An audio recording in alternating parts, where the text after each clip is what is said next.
Welcome back. Right, ఇక మనతోటి Telugu Desam party నుంచి సజ్జా అజయ్ ఉన్నారు, వారితో మాట్లాడదాం. సజ్జా అజయ్ గారు, గుడ్ ఈవినింగ్ అండి.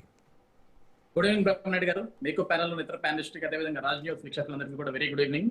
సో మొదటి అంశం ఆల్రెడీ వెంకటరెడ్డి గారు మాట్లాడారు కాబట్టి నారా లోకేష్ గారిని రాజీనామా చేయాలని చెప్పేసి పెద్ద ఎత్తున వైఎస్ఆర్ కాంగ్రెస్ పార్టీ శ్రేణులు రాష్ట్ర వ్యాప్తంగా వివిధ నియోజకవర్గాల్లో చేసినటువంటి నిరసనల మీద మీరేం చెప్తారు సార్? నైతిక బాధ్యత వహిస్తూ కేంద్ర విద్యాశాఖ మంత్రి రాజీనామా చేశారు. సో ఇక్కడ కూడా రాష్ట్ర విద్యాశాఖ మంత్రి రాజీనామా చేయాలని చెప్పేసి వాళ్ళు తెస్తున్నటువంటి విధానాన్ని ఆ నినాదాన్ని ఎలా చూస్తున్నారు? ఇప్పుడు ఒక విషయం ఏంటంటే బ్రహ్మనాయుడు గారు చాలా క్లారిటీగా మాట్లాడుతుంది దీని మీద. ఇప్పుడు నీట్ అంశంలో కేంద్ర విద్యాశాఖ మంత్రి ధర్మేంద్ర ప్రధాన్ గారు రాజీనామా చేశారు. నీట్ పేపర్ లీకేజ్ జరిగిందన్న సాయంత్రం నుంచి 24 గంటల్లో దాని మీద ఒక ఉద్యమం మొదలైంది. జంజీ ఉద్యమం ఒకటి మొదలై 26 రోజులు పోలీస్ లాఠీ దెబ్బలు తిన్నా, రక్తం చిందినా, ఏది చేసినప్పటికీ కూడా వాళ్ళు పోరాడారు. ఆల్రెడీ నీట్ రీ ఎగ్జామ్ కూడా కండక్ట్ చేశారు జూన్ 23వ తారీఖున. అయినప్పటికీ కూడా ఒక తప్పు జరిగింది కాబట్టి దానికి బాధ్యత వహించాలి, ధర్మేంద్ర ప్రధాన్ గారు రాజీనామా చేయాలని ఒక పోరాటం చేశారు. ఆ పోరాటంలో భాగంగా ధర్మేంద్ర ప్రధాన్ గారు రాజీనామా చేయడం కూడా జరిగింది. ఆ అంశం జరిగిన తెల్లారి ఆ రోజు సాయంత్రమే జగన్మోహన్ రెడ్డి గారు ఒక ట్వీట్ చేశారు. నీట్ పేపర్ కి సంబంధించి, ఆ లీకేజ్ కి సంబంధించి కేంద్ర విద్యాశాఖ మంత్రి ధర్మేంద్ర ప్రధాన్ గారు రాజీనామా చేశారు కదా, మరి ఆంధ్రప్రదేశ్ రాష్ట్రంలో డిఎస్సిలో జరిగిన ఈ పేపర్ లీకేజ్ గురించి లోకేష్ గారు కూడా రాజీనామా చేయాలి అని ఒక మెసేజ్ పెట్టారు, ఒక ట్వీట్ చేశారు. ఓకే, దానికి సంబంధించి లోకేష్ గారు కూడా నిన్న, మీకు ఇన్ని అనుమానాలు ఉంటే మీరు బహిరంగ సవాల్కి నేను సిద్ధమండి, మీరు ఎక్కడికి రామంటే అక్కడికి వస్తాను, ప్లేస్ టైం మీరు డిసైడ్ చేయండి, మేము వస్తాము అని చెప్పారు. ఈ రోజు దానికి రాష్ట్రంలో వైఎస్ఆర్సీపీ పార్టీ శ్రేణులందరూ కూడా యువజన విద్యార్థి విభాగం అని, మరి అక్కడ విద్యార్థి విభాగం ఎంతమంది వచ్చారు నాకు తెలియదు కానీ ఆ యువతలో ప్రధాన యువత పేర్నాని గారు, రెండో యువత రోజా గారు, మూడో యువత వెల్లంపల్లి గారు, ఇట్లా పెద్ద పెద్ద యువత అంతా రోడ్డు మీదకి వచ్చి నిరసనలు తెలియజేయడం జరిగింది. అందులో పేర్నాని గారు ఒక మాట అన్నాడు, ఏమైనా ఈ రోజు ఫస్ట్ టైం ఎమ్మెల్యే గెలిచావు, ఈ రోజు మంత్రివి, నువ్వు పిలిస్తే జగన్ రావాలా, నీ స్థాయికి నేను ఎక్కువ, నేను వస్తాను అని. ఈ రోజు గౌరవ మంత్రివర్యులు, విద్యాశాఖ మంత్రివర్యులు లోకేష్ గారు ఎవరిని పిలిచారు సార్? జగన్ గారిని పిలిచారు. అవును, ఈరోజు జగన్ గారు ఓకే మాజీ ముఖ్యమంత్రి అయినప్పటికీ కూడా ఈ రోజు ఈ రాష్ట్రంలో ఒక శాసన సభ్యులు సార్, ఆయన ప్రజలు గెలిపించుకున్న శాసన సభ్యుడు కదా. అవును అవును, ఈ రోజు అవునా ఇప్పుడు ప్రతిపక్ష నేత అని కూడా అనుకుందాం. అదే ఇప్పుడు ఎవరు అవునప్పటికీ కాదన్నప్పటికీ కూడా ఈ రాష్ట్రానికి ప్రతిపక్షంకి ఏమైనా పార్టీ ఉందా? లేదు కదా, జగన్మోహన్ రెడ్డి గారు. అవును, ఒక శాసన సభ్యుడుగా, ఒక ప్రతిపక్ష నేతగా రావచ్చు, తప్పలేదు. లేదు, జగన్మోహన్ రెడ్డి గారు కూడా నేను రావాల్సిన అవసరం లేదండి, మీరు ప్రజల్లోకి వెళ్ళి సమాధానం చెప్పుకోవచ్చు అని సమాధానం చెప్పినా వేరు. అవును, కానీ పేర్నాని గారు ఏంటి, నీ స్థాయికి నేనే ఎక్కువ అంటే నువ్వు ఎమ్మెల్యే కూడా కాదు కదా. అదే అంటే ఇప్పుడు వారు ఏంటంటే, వారి ఉద్దేశం ఏంటంటే పేర్నాని గారు తాను 3 సార్లు ఎమ్మెల్యే చేశాను, మంత్రిని చేశాను కాబట్టి లోకేష్ గారు మొదటిసారి ఎమ్మెల్యే, మంత్రి, అదే రెండోసారి మంత్రి, జగన్ గారు ముఖ్యమంత్రి, ఆల్రెడీ ఆయన ఎంపీగా పనిచేశాడు, మాజీ ముఖ్యమంత్రిగా చేశాడు, అదేవిధంగా ఆయన ఎమ్మెల్యేగా దాదాపు 4 సార్లు గెలిచారు కాబట్టి ఆయన మీకు సరితో కూడా అనేది ఆయన చెప్తున్నట్టు అనిపిస్తుంది సార్. ఇప్పుడు చెప్పొచ్చు, దానికి ఇప్పుడు చెప్పే భాషా విధానం డిఫరెంట్ గా ఉంటుంది. అవును అవును, నీ స్థాయికి నేనే ఎక్కువ అంటే ఇక్కడ స్థాయిల గురించి ఎవరు మాట్లాడుకోవాల్సిన అవసరం లేదు. అవును, ఇప్పుడు సమస్య ఏంటి, ఈ రాష్ట్రంలో 3,12,500 మంది అభ్యర్థులు డిఎస్సి ఎగ్జామ్ రాశారు. అందులో 16,343 మందికి మనం ఉద్యోగాలు ఇచ్చాము, నియామక పత్రాలు అందజేశాము. అసలు ఈ నోటిఫికేషన్, ఈ ఎగ్జామ్స్ ఇవన్నీ ఎప్పుడు జరిగినాయి?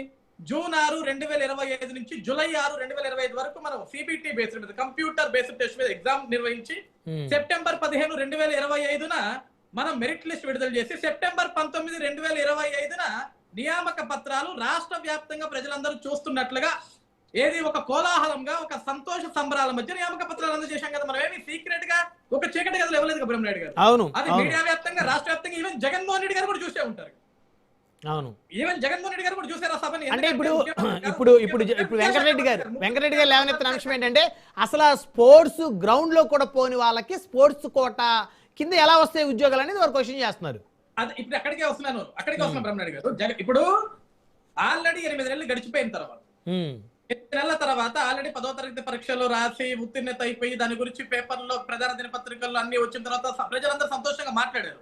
అవును, మే 23 ఐ థింక్ సో, మే 23, 2026 జగన్మోహన్ రెడ్డి గారు ఇది మెగా డిఎస్సి కాదు దగా డిఎస్సి ఒక కొత్త రాగాన్ని మొదలుపెట్టారు.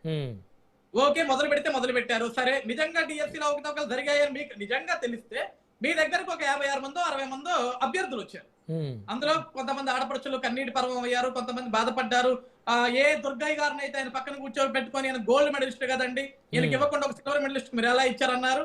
ఈ 56 మంది అభ్యర్థులు ఎవరైతే మాట్లాడారో వాళ్ళ గురించి ఐఏఎస్లు ఇద్దరు కూడా కోనా శశిధర్ గారు కావచ్చు, అజయ్ జైన్ గారు కావచ్చు, ఎవరైతే జగన్మోహన్ రెడ్డి గారు దగ్గర కూర్చొని మాట్లాడారో వాళ్ళందరినీ స్టెప్ బై స్టెప్ 1 by 1 వాళ్ళకి మార్కులు ఎన్ని వచ్చినాయి, వాళ్ళు ఈ విధంగా సెలెక్ట్ అవ్వలేకపోయారు, వీళ్ళపైన వీళ్ళు సెలెక్ట్ అయ్యారని చాలా క్లారిటీగా అది కూడా చీకట్లో చేయాలి.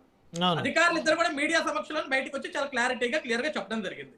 నేనేమంటున్నాను, నిజంగా డిఎస్సి లో స్పోర్ట్స్ కోటాలో అవకతవక జరిగింది. జగన్మోహన్ రెడ్డి గారు ఫస్ట్ ఏమన్నారు, మెగా డిఎస్సి లో పేపర్ లీకేజ్ జరిగింది అన్నారు. సార్ 42,000 ప్రశ్నలు తయారీ, అదొక కంప్యూటర్ బేస్డ్ టెస్ట్, అదేం పేపర్ లో రాసిచ్చే లిస్ట్ కాదు. అండ్ మీరు నేను ఒక ఎగ్జామ్ సెంటర్ లో కూర్చుంటే మీకు వచ్చే ప్రశ్న నాకు రాదు, నాకు వచ్చే ప్రశ్న మీకు రాదు, జెంబిల్డ్ సిస్టమ్ నడుస్తుంటది. సో అది హైలీ ఇంపాసిబుల్. పేపర్ లీకేజ్ అనే దానికి అసలు ఆస్కారమే లేదు. కానీ పేపర్ లీకేజ్ అని జగన్మోహన్ రెడ్డి గారు మాట్లాడారు.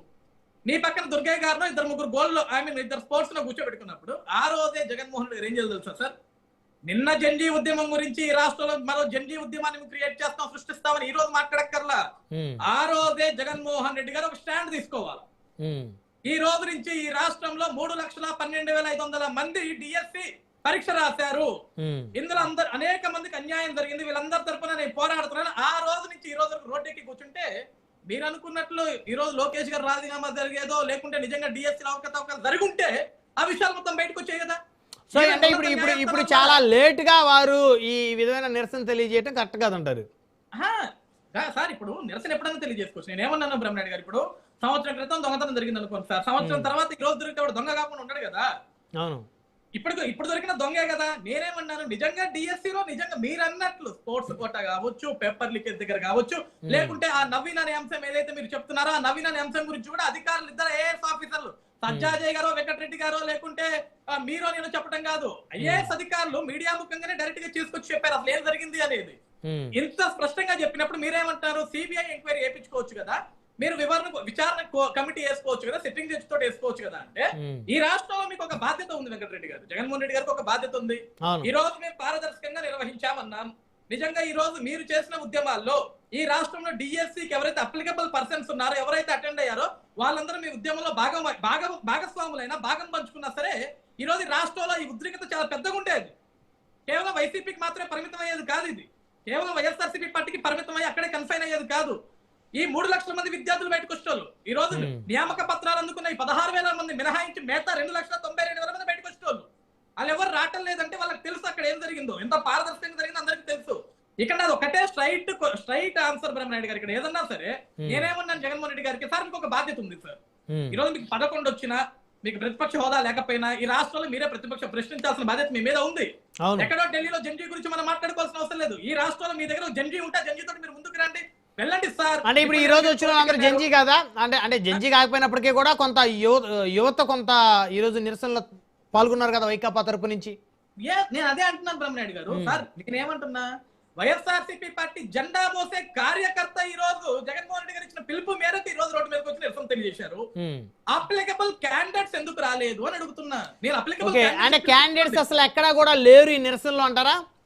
100% లేదు సార్, 100% లేదు. ఓకే ఓకే, నిజంగా అప్లికబుల్ క్యాండిడేట్స్ ఉంటే ఆ ఉద్యమం ఎలా ఉంటుందో మనకు తెలుసు సార్.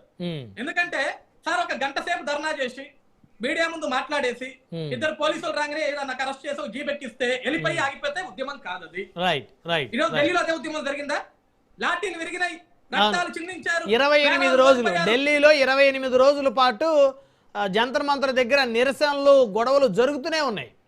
అదే ఇప్పుడు సార్ ఇప్పుడు ఏంటి, పేపర్ లీకేజ్ జరిగిందని తెలిసిన తర్వాత రీ ఎగ్జామ్ కండక్ట్ చేసిన తర్వాత కూడా ధర్మేంద్ర ప్రధాన్ గారు బాధ్యత వహించి రాజీనామా చేయాలనే కదా వాళ్ళు చేసింది. అవును, అదే ఉద్యమం మీ రాష్ట్రంలో మీరు ఎందుకు చేయట్లేదు?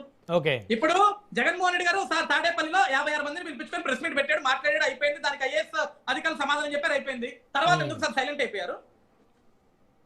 తర్వాత ఎందుకు మౌనంగా కూర్చున్నారు? మళ్ళీ నిన్న ధర్మేంద్ర ప్రధాన్ గారు రాజీనామా చేసిన తర్వాత మళ్ళీ ఎందుకు బయటకు వచ్చారు?